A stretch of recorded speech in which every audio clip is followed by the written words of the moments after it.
Paul who's not here to say, I told you so, but Congressman, you did tell us so, that no good deed or good amount of U.S. aid goes unpunished.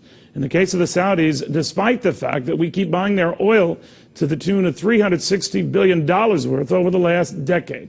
So, Congressman, you've been warning about this. What do we do now?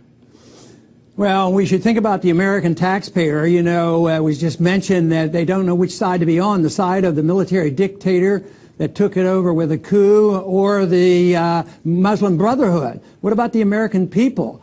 And we've been in there too much. You know, just 60 years ago, we did the same thing over in Iran, and it's still going on, that problem. We overthrew an elected leader, Mossadegh, and we're still in a problem with the Iranians. But no, Saudi Arabia gets a lot of benefits. Not only do they get our money, but they get our support. We protect them. We provide for them their military protection. But the American people suffer the most. They pay all the bills. This idea that we can pick one group over another and think it's going to work out. And radical jihadists, I don't like them any more than anybody else, but we have to understand what radicalizes people, what makes them want to kill us. And it precisely is because we get involved underthrowing and controlling the government. Just how long did we support Mubarak? Decades, billions and billions of dollars. No wonder there was a Muslim Brotherhood resenting it, and the popular uprising comes and we join them and say, yeah, we've had enough of this Mubarak, so we'll throw him out and have an election. Such hypocrisy. They have the election, we don't like him, so we throw him out and we go back. Well, now, by the way, Hosni Mubarak is being in the process of being released, so we don't know how that's going to go. But I got to ask you this, Congressman. If the Saudis are going to fund the gap with the Saudis, with that is the Egyptians that we're taking away, then why do they always do that? Then why can't that be a litmus test? All right, well, you each look after yourselves. We're out of here.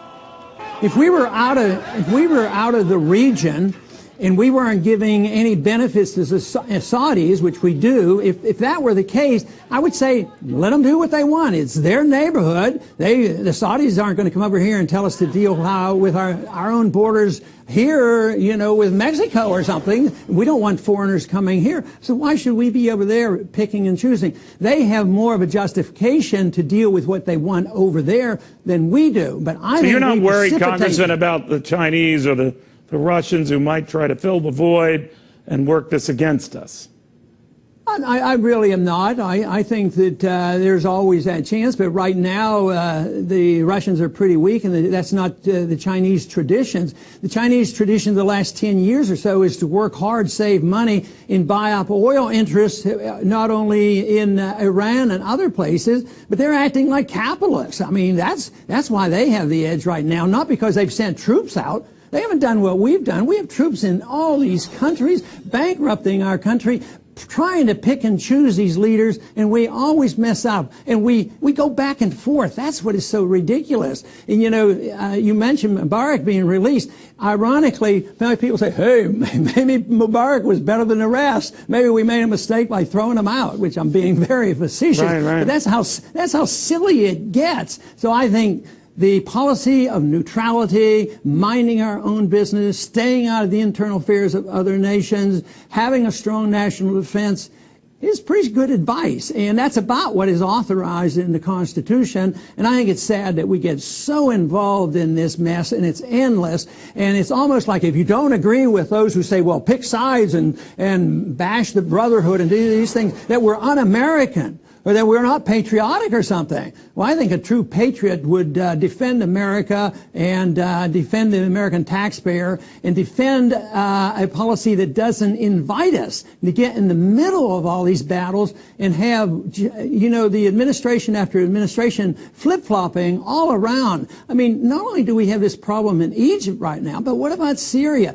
Iraq is in shambles. Afghanistan is not. No, you're quite right. But Congressman, the battle is most vociferous within the Republican Party, and about what will really define the Republican Party going forward as to support these type of democracy movements, whatever you want to call them, fairly elected governments. Again, this back and forth about who you support.